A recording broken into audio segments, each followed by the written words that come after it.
Hello दोस्तों, नमस्कार, जय Hind, love you. I hope आप लोग बहुत अच्छे होंगे। इसी के साथ आप लोगों का होप जीएस रिसर्च सेंटर में बहुत बहुत स्वागत है। चलिए, आज सवाल है भाषा विज्ञान से संबंधित हिंदी के कंपोनेंट चल रहे थे तीन। इससे पहले मैंने 3 क्लासेस चला चुके हैं, उसको जरूर देखिएगा। बिल्कुल बेसिक से शुरू है, एकदम जीरो से भी शुरू है। इसमें फायदा ये है कि आपके जितने भी सवाल कराए गए हैं और जितने भी नोट्स मेंशन करवाए गए, जितने पढ़ाए गए हैं, सारा उसी से संबंधित सवाल है। अभी क्या करें सर, हम आप अपना नोट्स रिवीजन कर लीजिएगा, फिर इन सवालों को लगाना शुरू करिएगा। 100 में 100 टारगेट होगा। दूसरी बात है, यदि आप हिंदी नहीं भी पढ़े हैं तो भी इस सवाल को लगाइए, हिंदी आपका कवर कर दिया जाएगा। इतना बढ़िया तरीके से मॉडिफाई किया गया है सारे क्वेश्चनों के साथ। ये चैप्टर वाइज है, स्टेप वाइज है। इससे पहले मैंने क्या नाम है, भाषा से संबंधित करवाया था, फिर भाषा के विज्ञान से संबंधित। देखिए, भाषा एक अलग सब्जेक्ट है और भाषा विज्ञान एक अलग सब्जेक्ट है। विज्ञान में सैद्धांतिक रूप आ जाते हैं, भाषा में अनपैरेलल आ जाता है, ठीक है ना। तो इन सब सारी चीजों को समराइज करते हैं, बढ़ते हैं सवाल पे। और आप लोगों ने निशाना देख लिया होगा इस जवान का निशाना और टारगेट देख लिया होगा। बिल्कुल एकदम एकाग्रता देख लीजिए। इतना ही एकाग्रता आपको अपने जीवन में सफल होने के लिए जरूरी है। यदि इस तरह से डेडिकेशन हो और कहाँ बैठे हो, न इस प्रकार का प्रभाव हो, पैशन अपने हाथ में हो, तो घड़ी को बदलने की और सुई को चलाने की जो प्रतिभा होगी वो आपके हाथ में होगी।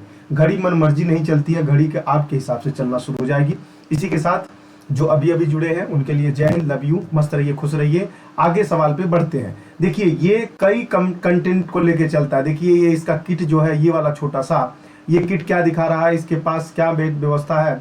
मेडिकल इक्विपमेंट भी है कि मतलब आपको सुसज्जित होकर लड़ाई के अंदर दौड़ना। ये हथियार है, हेलमेट है, अपनी भी सुरक्षा रखना। ऐसा नहीं है पढ़ाई के चक्कर में स्वास्थ्य खराब कर दिया जाए। चलते हैं हम क्लास के ऊपर।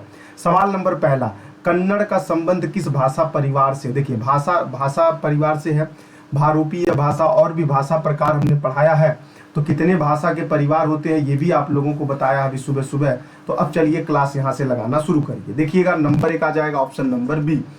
आप लोग एकदम ऑनलाइन की तरह ऑप्शन टाइप करते जाएंगे, मैंने पहले बता दिया है। कुछ इशू है जिसके कारण हम नहीं ऑनलाइन ले पा रहे हैं। तो आप लोग कमेंट सेक्शन में लिखते जाइएगा, अपना अपना लिखते जाइएगा कमेंट सेक्शन में। कमेंट सेक्शन में ऑप्शन नंबर बी सही है तो कमेंट सेक्शन में ऑप्शन बी लिखिएगा। बिल्कुल ऑनलाइन का फीलिंग, जब तक कनेक्टिविटी नहीं तब तक जुड़ाव नहीं, जब तक जुड़ाव नहीं तब तक संबंध नहीं, जब तक संबंध नहीं तब तक पाओ नहीं, जब तक पाओ नहीं तब तक खाओ नहीं। ठीक है ना। चलिए आगे बढ़ते हैं। कौन सी प्राचीन भाषा नहीं है, पूछ रहा है। कौन सी प्राचीन भाषा नहीं है, जल्दी से टाइप कर दीजिए सवाल का आंसर। जल्दी टाइप करिए, जितने लोग नहीं टाइप किए, देखो गलमानी मत करिए। गलमानी का मतलब समझ रहे हो ना। बैठ गए, चलो ठीक है सर टाइप कर देंगे, तो फिर टाइप करते रहे ना, टाइपर है बन के बैठे रह जाओगे तब। चलिए, ऑप्शन नंबर बी हो जाएगा। देखिएगा, ये सिमिलरिटी आप लोगों को बहुत अच्छी तरीके से पता चल रहा होगा। संस्कृत, प्राकृतिक और अपभ्रंश। मध्यकालीन भारतीय आर्य भाषा के काल कौन थे। मध्यकालीन आर्य भारतीय के भाषा तो आप लोगों को बहुत अच्छी तरीके से बताया गया था। यही बताया गया था जो आप लोग समझ पा रहे हैं। ऑप्शन नंबर ए वाला है। 500 ईस्वी पूर्व से लेके 1000 ईस्वी तक कह रहा है, ईस्वी तक कह रहा है। देखिएगा, ईसा पूर्व नहीं है, ईस्वी तक है, ठीक है ना। दूसरा, भारत के संविधान में किस अनुच्छेद के अंतर्गत हिंदी को शासकीय भाषा के रूप में या भाषा को घोषित किया गया। तो बताइएगा, ये भी सवाल बहुत अच्छा है। मैं कहता हूं कि इससे पहले वाला क्लास आप लोग देख लीजिएगा, 2 क्लास है, फिर ये क्लास देख लीजिएगा। हिंदी शुरुआत से शुरू हो रही है, साथ लग जाइए, लाइक शेयर सब्सक्राइब करते रहिए, ठीक है। आगे बढ़ते रहिए। इस सवाल का 4 नंबर सवाल का जवाब दीजिएगा। 4 नंबर का क्या आएगा, तो चलिए, बहुत अच्छा आप लोगों ने जवाब दिया है। 4 नंबर का ऑप्शन नंबर भी आया। देखिए, मैं देख रहा हूं आप लोग गलत कर रहे हैं, ऑप्शन टाइप करते चलिए। मैंने जब तक आंसर नहीं टाइप किया है, जब तक मैंने आंसर टाइप नहीं किया है, तो उससे पहले आपका आंसर आ जाना चाहिए, जिससे मुझे कमेंट सेशन देखने में पता चल जाए कि हाँ बच्चों ने सही कमेंट किया, इसका ये सही था, इतना ये सही था। मैं चेक करूंगा कमेंट सेक्शन, ध्यान रखिएगा, बाई फोर्स है ये। चलिए आगे बढ़ते हैं। आप लोगों को आगे बढ़ते, भारतीय संविधान में हिंदी भाषा को मान्यता कब मिली थी। 5 नंबर सवाल है, बहुत अच्छा सवाल है, ये भी बहुत अच्छा सवाल है और पढ़ाया जा चुका है। 14 सितंबर आप लोगों को मनाया जाता है हिंदी दिवस के रूप में, कुछ मनाते ही होंगे। भारतीय संविधान में किस भाषा को राजभाषा के रूप में स्वीकार किया गया है। अब ये देखिएगा, अब तक आप लोगों का आंसर टाइप हो जाना चाहिए। जो आ रहा है तो टाइप कर दीजिए, नहीं आ रहा है तो रुक के टाइप करिए। आ गया आंसर, बहुत अच्छे। 7 नंबर सवाल है, आंसर आ गया होगा ऑप्शन नंबर सी है बेटा। कौन सा है? ऑप्शन नंबर सी, किसी का गलत नहीं होगा। फिर से कह रहा हूँ, ये मत कहिएगा हाँ सर हमारा सही हो गया, हमारा सही हो गया है, जब ऑन स्क्रीन पे कल लगेगा तब ये मत कहिएगा इस प्रकार से। कह रहा है लिप की आवश्यकता होती है किसके लिए? भाषा बोलने में, भाषा लिखने में, भाषा संकेत में, तीनों पे। आप बताइएगा कौन सा आएगा। तो बताइए 8 नंबर सवाल है, किसमें आएगा बेटा? बहुत अच्छा सवाल ये भी है। तो बताइएगा किसमें आएगा? भाषा को लिखने में आएगा। बहुत अच्छा। लिपि का मतलब क्या होता है आप लोगों को पता है। अभी उप भी बताते, लेकिन आगे सवाल है इसलिए कुछ भी बताने के लिए तैयार नहीं है। देवनागरी लिपि का सर्वप्रथम प्रयोग कहाँ हुआ था? देवनागरी का सर्वप्रथम प्रयोग कहाँ हुआ था? 9 नंबर सवाल है, बहुत धांसू सवाल है, तो बताइएगा। वैसे आप लोगों को बताने में थोड़ी सी दिक्कतें हो जाएंगी। अपभ्रंश है तो इससे पहले भी आ चुका था। पाणिनिकृत है नहीं बेटा, जय भट्ट के शिलालेख में मिला था। लिख लीजिएगा इसको अपने उस नोट्स में, जरूर लिख लीजिएगा बेटा, इस सवाल को लिख लीजिएगा नोट्स में कि देवनागरी लिपि का सर्वप्रथम प्रयोग कहाँ हुआ था। तो जय भट्ट शिलालेख में होता, उसमें मेंशन कर लीजिएगा जो नोट्स है आपके। विश्व में बोले जाने वाली विभिन्न भाषाओं में हिंदी भाषा को बोलने वाले का कौन सा स्थान है? देखिए यही सवाल हमने पूछा था आप लोगों से, सेम टू सेम सवाल है कि नहीं है। एक बार जरूर सेम टू सेम सवाल देख लीजिए, आया है कि नहीं आया है। एकदम हुबहुब सवाल वही है बेटा, 5वें नहीं 4थे नंबर पे आता है। ठीक है ना। खड़ी बोली का नाम सुने थे। निम्न में किस धातु से भाषा बनी है? धातु का मतलब तो आप लोग जानते हैं, हिंदी में क्या है? हिंदी में उसको क्रिया कहा जाता है। संस्कृत में क्या कहा जाता है बेटा? धातु या धातुना कहते हैं, ये आप लोगों को पता होगा। तो भाष्य धातु से बनी है। किससे बनी है? भाष्य धातु से बनी है बेटा, भाष्य धातु से। भारत वर्ष के लिए हिंदी भाषा का नाम सबसे पहले किसने सुझाया था? बहुत अच्छा सवाल है। भारत वर्ष के लिए हिंदी भाषा का नाम सबसे पहले किसने सुझाया था? सवाल नंबर 13 है, बहुत अच्छा सवाल है। तो आप लोगों को तो पता हो जाएगा, महात्मा गांधी जी तो जब तक आए तब तक बहुत प्रचार प्रसार हो गया था। रविंद्रनाथ टैगोर जब फेमस हुए थे तो भी बहुत ज़्यादा प्रचार प्रसार हो गया था। मदन मोहन मालवीय जी भी जो आए तो बहुत फेमस बात हो गई थी। हिंदी तो तब तक बहुत ज़्यादा प्रचार प्रसार में आ चुकी थी। उनका नाम हो जाएगा ऑप्शन नंबर डी, राजा राम मोहन राय। चलिए बहुत अच्छे। ऑडियो वीडियो आज क्लियर चल रहा है तो टाइप करते रहिएगा, आंसर देते रहिएगा, बिल्कुल ऑफलाइन की तरह नहीं ऑनलाइन की तरह देने की कोशिश करिएगा। बोली का क्षेत्र जब थोड़ा विकसित हो जाता, देखिए जो मैं नहीं बताना चाह रहा था वही चीज है। बोली का क्षेत्र जब थोड़ा विकसित हो जाता है और उसमें साहित्य की रचना होने पर वह क्या बन जाती है? देखिए ये सारा टोटल मैंने क्लास में कितना बढ़िया डिबेट किया है, जिससे आप लोगों का दिल दिमाग मस्तिष्क सब खुल गया होगा। उसी का नाम होता है उपभाषा बेटा। देखिए लिपि तो होगा नहीं, क्षेत्रीय भाषा होगी नहीं, ब्रज का कोई मतलब नहीं है, उसका नाम है उपभाषा बेटा। उपभाषा जिसमें साहित्य रचना का होने शुरू हो जाते हैं। ठीक है ना। हिंदी भाषा को कौन सी लिपि में लिखा जाता है? अब बताइएगा। बहुत अच्छा सवाल है, बहुत अच्छा सवाल है, बहुत गजब सवाल है। हिंदी भाषा को कौन सी लिपि में लिखा जाता है? आप तो मुझे फंसा दिए, आप लोग फंसा नहीं दिए हैं। सवाल का जवाब तो बहुत अच्छा, बड़ा आसान सा सवाल था, बहुत आसान सा सवाल था। देवनागरीय लिपि। अभी देवनागरीय लिपि का आपका डार्कनेस बढ़ने वाला है। देवनागरीय लिपि का डार्कनेस बढ़ने वाला कारण ये है कि इसमें सवाल बहुत अच्छा। आस्ट्रिक बेटा, आस्ट्रिक सोसाइटी भी बोलते हैं। आस्ट्रिक परिवार की प्रमुख भाषा का नाम बताइए, कौन सा था? आस्ट्रिक का बेटा, आस्ट्रिक का प्रमुख भाषा। देखिए मुंडा, गारो, खासिया, जयंतिया तो होना नहीं था 16 नंबर में। मुंडा क्या हो जाएगा बेटा? आस्ट्रिया परिवार के मुंडा, खासी। देखिए खासी भी हो सकता है, मुंडा भी हो सकता है, लेकिन इसमें सबसे ज्यादा मुंडा सबसे ज्यादा प्रसिद्ध होगा। ठीक है ना। ऑप्शन नंबर बी सही है। तमिल तिब्बत नहीं हो सकता, तमिल तिब्बत तो नहीं हो सकता है। दिए गए विकल्पों में से द्रविड़ परिवार की भाषा कौन सी है? द्रविड़ बेटा, द्रविड़।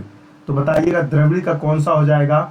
बहुत अच्छा। देखिए असमिया तो होना नहीं है सर, बंगाली की बात होगा नहीं, उड़िया का बात होगा नहीं, कुड़िया का नहीं, कन्नड़ का हो जाएगा। कौन सा हो जाएगा? कन्नड़ भाषा। निम्नलिखित में से प्राचीन भारतीय आर्य भाषा कौन सी थी? बताइएगा। बहुत अच्छा सवाल है। जो आप लगा ले रहे हैं तो अच्छी बात है, नहीं लगा पा रहे हैं तो भी अच्छी बात है, क्योंकि आज तो क्लियर हो जाएगा। देखिए मैं बार बार कहता हूं, यदि आपको सवाल नहीं आ रहा तो नोट्स जो बना रहे हैं उसमें जरूर लिख दिया करिए, यदि नोट्स में नहीं लिखा हुआ है तो। चलिए बहुत अच्छा। वैदिक संस्कृत हो जाएगा। कितने लोगों ने नहीं टाइप किया है तो टाइप कर दिया करिए भैया, टाइप करिए उसमें वैदिक संस्कृत था, आपको क्या सही लग रहा था उसको टाइप करिए। आप बार बार कह रहे हैं कि आपको मेरे आंसर का इंतजार नहीं करना, क्वेश्चन आ गया आप अपना आंसर दे दीजिए पुटअप। भारतीय संघ की राजकीय भाषा, आपका टेस्ट चल रहा है, देख लीजिए। जो आप लोगों को मैंने क्लास में पढ़ाया था वो आपको क्वेश्चन फॉर्मेशन में पढ़ा रहे हैं। कितनी बार कितनी मेहनत करनी पड़ रही है, शिद्दत से लगे हुए मुद्दत पाने के लिए, जिंदगी संवार दे प्रभु तेरे नाम को गंवाने के लिए, अपने पाने के लिए, सॉरी अपने नाम को पाने के लिए। तो उसी बातों को ध्यान में रखते लगाइए। 19 नंबर सवाल का ऑप्शन नंबर क्या आ जाएगा? देवनागरीय लिपि हिंदी में है बेटा। क्या है? देवनागरीय लिपि हिंदी में। ऑप्शन नंबर ए सही है। प्रतिवर्ष कौन सा दिन हिंदी दिवस के रूप में मनाया जाता है? तो ये सवाल तो ऊपर मैंने बताया है। अभी भी देखो कितने लोग गलत टाइप कर रहे हैं, अभी लोग कितने कंजूसी कर रहे हैं, टाइप नहीं कर रहे हैं कि हमारा गलत हो जाएगा, सर का सुन लेता टाइप। बेटा कितना दिन सुनोगे? सर और किताब तो तुम्हारे पैदा होने से पहले से ही थी, सर और किताब तुम्हारे पैदा होने से पहले से थी, तो 22 साल गंवाने के बाद वही काम क्यों कर रहे हो? पहले ही कर लेना था। चलिए टाइप करिए जल्दी से। क्या आ जाएगा? ऑप्शन नंबर डी आ जाएगा। क्या आ जाएगा? ऑप्शन नंबर डी आ जाएगा। बहुत अच्छे। किस भाषा की लिपि ब्राह्मी के दक्षिणी रूप में विकसित हुई है? बहुत अच्छा सवाल। ब्राह्मणी दक्षिणी रूप में विकसित हुई है। बहुत अच्छे। चलिए बताइए क्या आ जाएगा बेटा? 21 नंबर सवाल है। बहुत अच्छा सवाल है 21 नंबर। चलिएगा, आप लोगों को तमिल, तनगढ़, मलयालम को तो समझ में आ रहा होगा, कन्नड़ हो जाएगा बेटा। कन्नड़ कौन हो जाएगा? कन्नड़ हो जाएगा। हिंदी भाषा की लिपि में लिखी जाती है। हिंदी भाषा किस लिपि में लिखी जाती है? हिंदी भाषा किस लिपि में लिखी जाती है? 22 नंबर सवाल है। सवाल भी तो बड़ा तेज तर्रार है, यदि समझ में आ जाए तो यहाँ पे नहीं है, ये तो संस्कृत वाला हो जाएगा। गौरमुखी स्वराष्ट्र नहीं है बेटा, ऑप्शन नंबर डी हो जाएगा। ठीक है ना? देवनागरी लिपि में लिखी जाती है। ये तो आपको पहले से भी पता है, बताने की क्या जरूरत है कि लालसा बनी पड़ी है। रिक्त स्थानों की पूर्ति करिए। विभाषा में मिल सकती है क्या? 23 नंबर सवाल। विभाषा में क्या मिल सकती है बेटा? क्या क्या मिल सकती है? तो आप लोगों को पता है विभाषा में साहित्य की रचनाएं मिल सकती हैं। कौन मिल सकती है? साहित्य की रचनाएं मिल सकती हैं। सही विकल्प चुनिए। सही विकल्प चुनने के लिए 24 नंबर सवाल को लगाइए। सही विकल्प चुनना है। देखिएगा, आंगिक भाषा के अंतर्गत आती है क्या? अशाब्दिक भाषा, अशाब्दिक बेटा, अशाब्दिक, अशाब्दिक, अशाब्दिक और अशताब्दिक हो जाएगा। ठीक है ना? इस सवाल का जवाब होगा ऑप्शन नंबर डी सही होगा। ऑप्शन नंबर डी सही होगा। मैं आप लोगों को क्लास ले रहा हूँ लेकिन मेरा आंख भर गया नींदों से। बस चाय पी के चुस्कियाँ लगाए जा रहे हैं, आपके साथ जिए जा रहे हैं। खूब पसीना हम तुम्हारे साथ बहाए जा रहे हैं। लक्ष्य पाने की शिद्दत है, तुम्हारे साथ चल पाने की गुजारिश पा रहे हैं। भाषा के 3 रूप होते हैं बेटा। कौन कौन से रूप होते हैं बताइएगा? 25 नंबर सवाल है। भाषा के 3 रूप होते हैं, कौन कौन से हो सकते हैं? सर देखिए, ये डिट्टो पढ़ाया गया, पहले क्लास के पहले दिन नहीं, दूसरे दिन पढ़ाया गया। मुझे अभी तक याद है, दूसरे दिन पढ़ाया गया था। दृश्य नहीं, मौखिक, हाँ मौखिक, लिखित नहीं, मौखिक, लिखित और सांकेतिक भाषा होगा। ऑप्शन नंबर सी होगा सर, ऑप्शन नंबर सी। कितने लोगों का सही हो गया? जितने लोगों का सही हो गया है ताली बजाओ, जितने लोगों का नहीं हुआ है दूसरे सवाल पे हैंडल करिए। विभाषा एक प्रांत या में प्रचलित है, बताइएगा बेटा। 26 नंबर सवाल। विभाषा प्रांत या में प्रचलित है, किस में प्रचलित है बताइएगा? उप प्रांत में प्रचलित है। देखिए, ऐसा सवाल का जवाब दे पाना थोड़ा सा कठिन होता है, लेकिन लिख लिया करिए। विभाषा एक प्रांत, किसमें? उप प्रांत में। ऐसे करके आप नोट्स बनाते चलिएगा। हिंदी को विकास प्रदान करने वाली कौन सी है? देखिए बड़ा गजब है, इसमें तो कंफ्यूजन है क्योंकि पूरा का पूरा सवाल ही है और 27 नंबर सवाल में आपको बताया भी मैंने हैंडल करने के लिए। अब देखिएगा, आपका जो समस्या थी उस समस्या का समाधान इसी सवाल में मिल जाएगा। चलिएगा, विकास हुआ है अपभ्रंश में हुआ बेटा। किसमें हुआ है? अपभ्रंश में हुआ है, क्योंकि पाली में तो प्राकृतिक का हुआ है, अब पाली में संस्कृत का हुआ था, ऐसे ही था। जनगणना 2001 हिसाब, भारत में निम्नलिखित भाषाओं में सबसे अधिक कौन सी बोली जाती है? तो आप लोगों को तो इसमें बताइएगा, पूरा तो बात अलग है, लेकिन इस सवाल में क्या आएगा उसका जवाब दीजिएगा। सबसे ज्यादा बोले जाने वाली भाषा बंगाली बेटा, बंगाली। बोकाचो, बोकाचो वाला सवाल 30 नंबर। हिंदी भारत की कौन सी भाषा है? हिंदी भैया तो गजब है सवाल लगा दिए।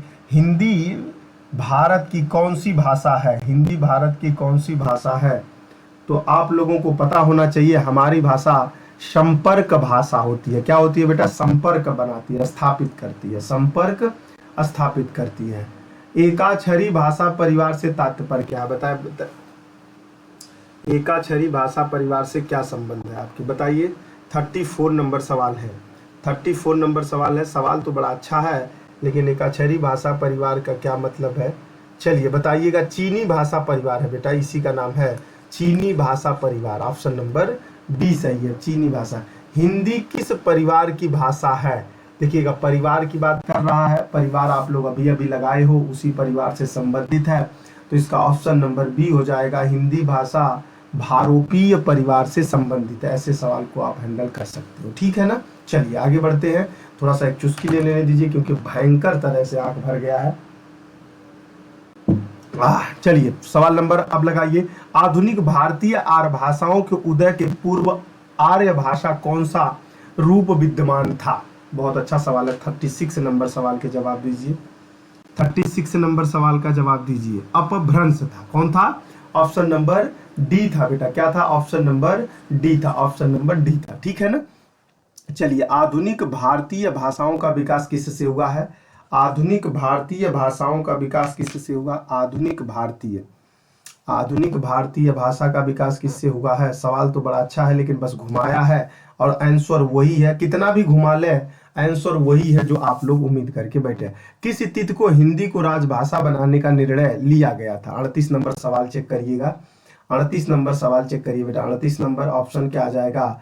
14 सितंबर 1949। 14 सितंबर 1949 है, 14 सितंबर 1949 है, तो ऑप्शन नंबर सी में दिख रहा है, बस और कहीं नहीं दिख रहा है।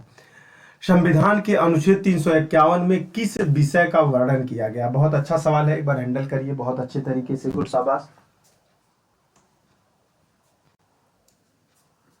अच्छे से हैंडल करिए इस सवाल को, आप लोगों को बताया भी गया जा चुका है। 39 नंबर सवाल है, कितना बढ़िया सवाल है, यदि लगा पाए तो अच्छी।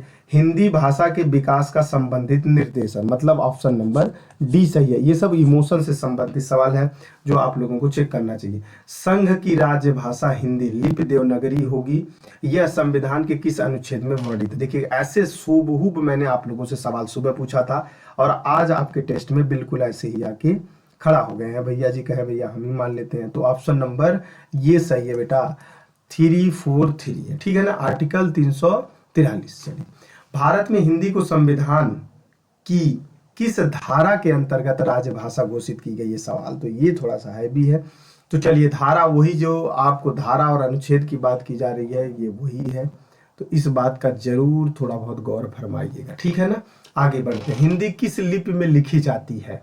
अब समझ में आ जाएगा हिंदी किस लिपि में लिखी जाती है। हिंदी किस लिपि में लिखी जाती है तो आप तो समझ गए ही होंगे, देवनागरीय लिपि होती है बेटा। कौन होता है?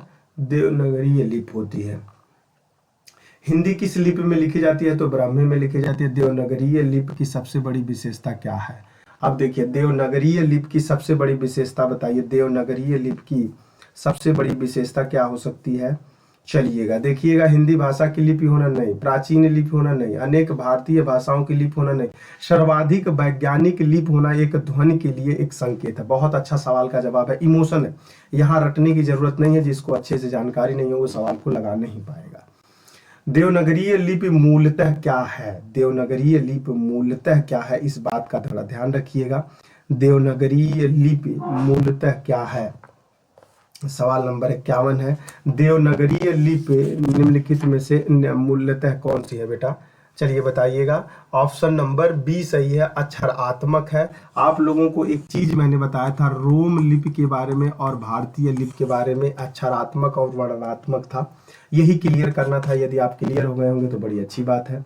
प्राचीन देवनागरीय लिपि का विकास से हुआ था, प्राचीन देवनागरीय लिपि का विकास हुआ था, तो बताइएगा। 52 नंबर सवाल है, ऑप्शन नंबर कुटिल लिपि का बात देखिएगा। ये आप लोगों को एक गौरमुखी लिपि, नेपाली लिपि, लिस्ट लिपि, ये सब सारा मैंने आप लोगों को बहुत अच्छी तरीके से बताया है। ये सब आप लोगों को बहुत अच्छी तरीके से हमने हैंडल किया है कि नहीं किया है बताइएगा। तो आप लोगों को तो एक एक सवाल बहुत अच्छी तरीके से क्लियर कर पा रहे हैं, बहुत अच्छी तरीके से क्लियर हो रहा होगा। जिससे कोई समस्या तो आ नहीं रही होगी। थोड़ा फैन का आवाज़ आ रहा होगा तो थोड़ा पेशेंस रखिएगा, कारण ये है कि बहुत भयानक गर्मी है और मैं फैन ही चला सकता हूँ, ठीक है ना। चलिए कुछ क्या हो जाएगा, 52 नंबर सवाल हो जाएगा। अब सवाल चलते हैं, आगे बढ़ते हैं। एक्चुअली मैं एकदम आंख से नींद भरी पड़ी है, मैं क्या बोल रहा हूँ बस मुझे होशो हवास में चलना पड़ रहा है। देवनागरीय लिपि में स्वर वर्णों की संख्या बताइए। देवनागरीय लिपि में स्वर वर्णों की संख्या कितनी होती है? 13, 14, 12। देखिए आपको तो 2 मैंने पढ़ाया, खैर इसको नहीं पढ़ाया मैंने, इसको नहीं पढ़ाया तो एलिमिनेट कर दोगे आप। मेरी बात आपके दिमाग में गूंज रही होगी, ये मुझे पूरा विश्वास होता है। इसमें आप कंफ्यूजन में होंगे देवनागरीय रूप में, तो देवनागरीय में केवल 11 आते हैं बेटा, 11, 13 नहीं आता है। बस यही बात आप लोगों को जानना था, जान गए आप लोग। कौन सा आ जाएगा? 11 आ जाएगा, ठीक है ना। आगे बढ़ते हैं। उत्तर प्रदेश सरकार द्वारा वर्ष 1947 में गठित देवनागरिक लिपि सुधार समिति के अध्यक्ष कौन थे? बहुत अच्छा है, अभी आप लोग समझ पाएंगे, देखते हैं। थोड़ा सा इसको नोट कर लीजिएगा यदि नहीं समझ में आए। आचार्य नरेंद्र द्विवेदी थे बेटा, आचार्य नरेंद्र द्विवेदी का नाम आता है, ऑप्शन नंबर सी पे है। ऑडियो वीडियो सब क्लियर है तो मैं पहले बता दूं आपको आंसर जवाब पहले देना आया है, उसके बाद मुझे देना है, तो जिससे आपका मूल्यांकन बन सके। नहीं तो आप एडजस्ट बहुत जल्दी कर देता। हाँ, मेरा ये भी यही सही हो रहा था, यही लगा रहा था लेकिन गलती से लगा दिया मैंने, तो बहुत बड़ा कद्दू में तीर मार के पूरा मिला जुला के तुम्हारा सही हो जाता है। यदि सही हो जा रहा है इस तरीके से तो आप गलत वे में काम कर रहे हो। यदि मेरे आंसर देने से पहले आप आंसर दे के बैठे हो तब तो मैं मान लूंगा कि आप सही जा रहे हो। पंजाब की लिपि कौन सी है बेटा बताइएगा। शारदा लिपि तो पढ़ाया था, कुटिल लिपि वहीं से सवाल है। पंजाब की लिपि कौन सी है? 58 नंबर सवाल का जवाब दीजिए। पंजाब की लिपि कौन सी है? तो गौर गुरुमुखी है बेटा। अब आप बताइएगा, ऐसे करके मैंने शारदा लिपि और एक लिपि पढ़ाई थी तो उसी में से सवाल आएगा, देख लिए ना। मुस्लिम शासकों के समय भारत में न्यायालय की भाषा कौन सी थी? आप बताइएगा। 60 नंबर सवाल, बहुत अच्छा सवाल है, दिमाग को हिला दिला देगा ये भी। तो चलिएगा, अरबी और फारसी थी बेटा। कौन सी थी? अरबी और फारसी थी। कौन था? अरबी और फारसी थी। चलिए आगे वाले सवाल को हैंडल करिए। अभी इस देश में हिंदी भाषा का प्रयोग लिखने एवं बोलने में किया जाता है। किस में किया जाता है बताइएगा। 62 नंबर सवाल है, हिंदी को बोलने और लिखने में किया जाता है। मॉरिशस है बेटा। कहाँ पे है? मॉरिशस है, ठीक है ना। चलिए आगे चलिएगा। आधुनिक भाषा विज्ञान का जनक कौन माना जाता है? कौन है वो दिया है, लेकिन हम अपनी तरफ से कहते हैं कौन माना जाता है। अब इस सवाल का जवाब दीजिए। बहुत अच्छा सवाल है। 63 नंबर सवाल है बेटा, 63 नंबर। चलिए, सोश्यूर है बेटा, ऑप्शन नंबर सी सही है, ऑप्शन नंबर सी सही है, इन्हीं को जनक माना जाता है। भाषा विज्ञान की दृष्टि में प्रयत्न लाघव का अर्थ क्या है बेटा? लाघव का अर्थ, खैर ये आपको नहीं समझ में आएगा तो छोड़ दिया जाइए, क्योंकि इसका ज़्यादा उच्चारण सुविधा है, क्योंकि इसको जब बहुत बढ़िया डेप्थ में पढ़ा देंगे तब हमको लगता है कि सवाल लगाने में मजा आता है। भाषा संबंधित मूल्य को कहते हैं, भाषा संबंधित मूल्य को कहते हैं, भाषा संबंधित मूल्य के रूप में कहते हैं। चलिए 65 नंबर सवाल का जवाब दीजिए। त्रुटि होगी बेटा, क्या होगा? त्रुटि हो जाएगा। कौन हो जाएगा? त्रुटि हो जाएगी, ठीक है ना। चलिए, भाषा और विचार के संबंध को चर्चा में अग्रणी है बेटा, बताइएगा। 66 नंबर सवाल, 66 नंबर सवाल बताइएगा। बाइगो उत्साही की, मतलब ऑप्शन नंबर ए है, बाइगो उत्साही की, यही सही भी है, यही सही भी है और यही है। चलिए आगे देखिएगा। टकसाली भाषा कहते हैं, टकसाली वैसे तो ये कहा जाता है बरईपुर और इधर लोकल एरिया में बोला जाता है बेटा टकसाली। चलिए ऑप्शन 68 का चेक करिएगा। चलिए चेक करिए, जल्दी करिए, जल्दी करिए, थोड़ा समय कम लिया करिए। ऑप्शन नंबर परिनिष्ठित भाषा, टकसाली भाषा कहाँ कहलाती है? ठीक है। चलिए, भारत की संपर्क भाषा कौन सी है? भारत की संपर्क भाषा कौन सी है? सवाल वही है, आंसर वही है, थोड़ा सा घुमा के पूछने की आदत है और उस आदत से भैया बाज आएंगे नहीं। तो हमने कहा चलिए थ्योरी कम पढ़ते हुए प्रैक्टिस ज़्यादा कर लिया जाए तो शायद लगता है उचित हो जाएगा, ठीक है। आगे बढ़ते रहिए, गुड शाबाश। बताइए 69 का क्या होगा? भारत की संपर्क भाषा कौन है? तो ये तो बेटा हिंदी है, हिंदी ही आएगा ना। संपर्क भाषा कौन आ जाएगा? हिंदी आ जाएगा। चलिए चलिए, गुड शाबाश। न्यायालय भाषा के शब्द और उसके कार्य अर्थ में रहता था। न्यायालयी भाषा में शब्द और उसके अर्थ रहती थी। कौन था तो बताइएगा। 71 नंबर सवाल कौन था बेटा? सवाल सारे अच्छे हैं। कुशलता दिल्ली केंद्रीय विद्यालय। कुशलता नहीं, निश्चितता होगी बेटा। यहाँ पे क्या होगी? निश्चितता होगी, निश्चितता होगी। ऑप्शन नंबर ए सही है। कोई भी बोली या भाषा मानकता प्राप्त करने पर हो जाती है क्या? कोई भी बोली भाषा मानकता प्राप्त कर लेती, जैसे मानक उसने प्राप्त कर लिया, कोई क्राइटेरिया को प्राप्त कर लिया, तो उसमें और क्या होगा? इसका जवाब वही पूछ रहे हैं भैया जी, बताइएगा। 72 नंबर का भावपूर्ण होगा बेटा। ऑप्शन नंबर सी सही है। क्या हो जाएगा? भावपूर्ण। चलिए आगे बढ़े, फिर से आगे बढ़े। अब भैया बढ़ जाओ आगे। पारिभाषिक शब्दावली का निर्धारण कौन करता है? पारिभाषिक, सही बेटा।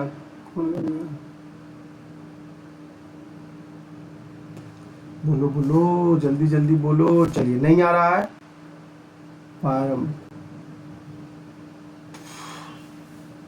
ऑप्शन नंबर भाषा वैज्ञानिक। पारिभाषिक शब्दावलियों का निर्धारण भाषा वैज्ञानिक ही कर सकता है। कौन कर सकता है? भाषा वैज्ञानिक ही कर पाएगा।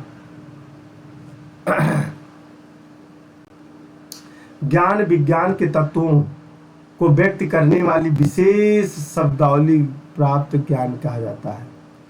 ज्ञान शब्दावली, ज्ञान विज्ञान के तत्व को किस व्यक्त करने वाली विशेष शब्दावली को क्या कहा जाता है? तो आप बताइएगा। परिभाषिक शब्दावली कहा जाता है। कौन सा? परिभाषिक। चलिए, हिंदी की वैज्ञानिक और तकनीकीय राष्ट्रपति। हिंदी की वैज्ञानिक और तकनीकीय शब्दावली की मूलतः किस भाषा की शब्दावली का अनुवाद है? बताइएगा। 75 नंबर सवाल है, और 75, 25, 50 एक सवाल किसी का गलत नहीं होना चाहिए। साम दंड सब लगा दीजिए, जो भी है। साम दाम दंड भेद। 75 नंबर सवाल को हैंडल करिए। चलिए जल्दी करिए बेटा, जल्दी। करने का मतलब ये नहीं है कि एकदम करबे मत करिए। किसी भी वैज्ञानिक का कार्यक्रम इस तरह से देखा जाए तो सुटेबल तो नहीं बैठता। चलिए, ऑप्शन नंबर बी का अनुवाद है बेटा। कौन सा है? बी फॉर बॉल वाला है, ठीक है।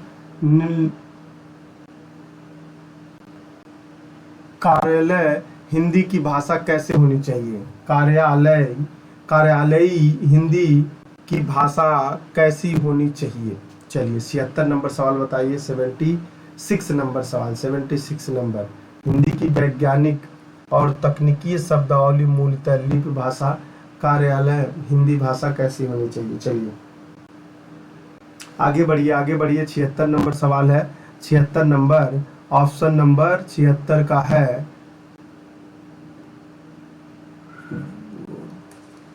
76 का क्या आएगा यार? ऑप्शन नंबर ए आएगा। अभिधात्मक वाक्य है, अभिधात्मक वाक्य। चलिए, वैज्ञानिक शैली का तात्पर्य किस शैली से है? वैज्ञानिक शैली का तात्पर्य किस शैली से है बेटा? बताइएगा। बहुत अच्छा सवाल, तो ये भी है। 79 नंबर सवाल है। कौन सा है? 79 नंबर सवाल है। वैज्ञानिक शैली का तात्पर्य, ऑप्शन नंबर बी सही है। कौन सही है? ऑप्शन नंबर बी सही है।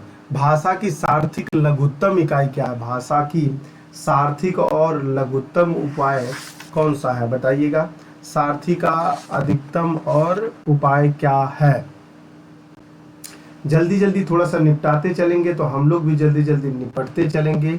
भाषा की सार्थक लघुत्तम क्या है? अरे तो सवाल है, गलत कर दिया है। भारत की लघुत्तम स्वतंत्रता सार्थिक बना दिया है। चलिए, भाषा की सार्थक लघुत्तम इकाई कौन सी है बेटा? भाषा की सार्थक लघुत्तम इकाई तो आप लोगों को बता दिया जाए 81। भाषा की पारिवारिक सदस्य सदस्यता ग्रहण करेंगे क्या? भाषा की लघुत्तम स्वतंत्र एवं आर्थिक इकाइयों को क्या कहते हैं? असल बात बहुत भयंकर नींद आ रही है। एक्चुअली क्लास लेने के मूड में नहीं था, लेकिन कल भी नहीं लिया, आज भी नहीं लेंगे। तो बच्चे बड़े बेसब्री से इंतजार करते हैं कि सर लाएंगे, क्लास लाएंगे, वहाँ से हमारा रिवीजन हो जाएगा। इसके चक्कर में हम अपना दुख भूल जाते हैं, ठीक है ना। दूसरी बात है, जितना पीपीटी करवा रहे हैं, यदि हिंदी नहीं भी पढ़ेंगे तो भी मैं गारंटी ले रहा हूँ कि आपको 40 नंबर तक पहुँचा देंगे। कारण ये है, 40 नंबर कहना और पहुँचाना और जाके देखना में बड़ा अंतर आती है। उसके लिए बहुत भयानक हार्ड वर्क करना पड़ेगा। यदि हार्ड वर्क नहीं हो रहा है तो कोई मतलब नहीं बनता। चलिए आगे बढ़े। इसमें भाषा की लघुत्तम स्वतंत्र एवं सार्थक इकाइयों को क्या कहते हैं? ये आपको सवाल मिला कि नहीं मिला? तो आप लोगों को मिल गया होगा।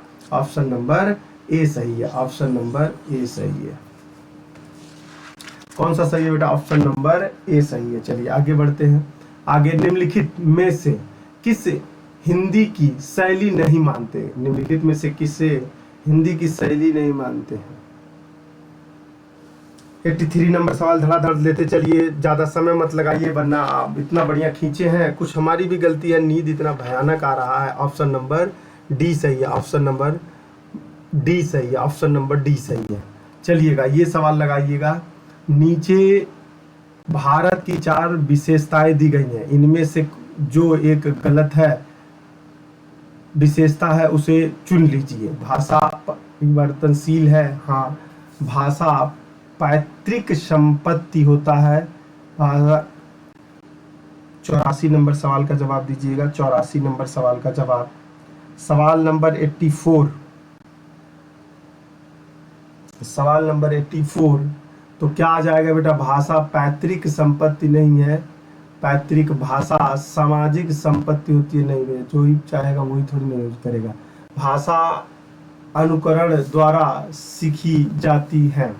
एक लिमिटेशन के बाद तो शादी विवाह खुद ही हो जाता है, लेकिन यहाँ दिमाग में खुजली मचा रहता है। अब उस खुजली को कैसे मिटाएं तब जवाब दें, ये भी तो समस्या हो जाती है ना। चलिए, कितना नंबर सवाल है? 84 नंबर सवाल है। 84 नंबर सवाल हैंडल कर दिया, ठीक है ना। 84 नंबर। हिंदी की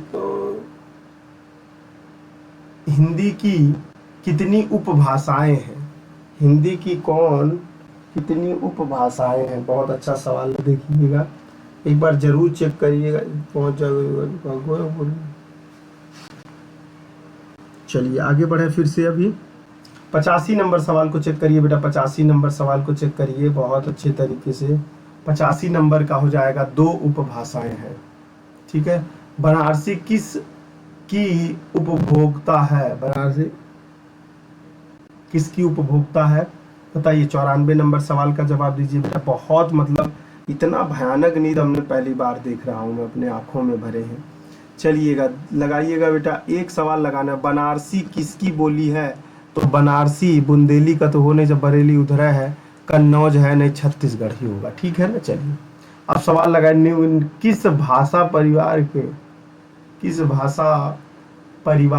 भाषा को प्राकृतिक आधुनिक भारतीय आर्य भाषाओं के बीच कड़ी मेहनत बेटा, कड़ी मेहनत या कड़ी कहा जाता है, जोड़ने वाला कहा जा सकता है, बताइएगा।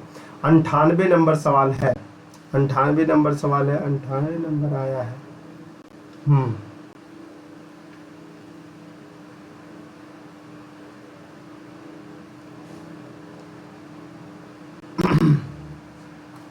इसका बता दिए आप लोगों को आंसर। 98 नंबर सवाल का क्या आएगा?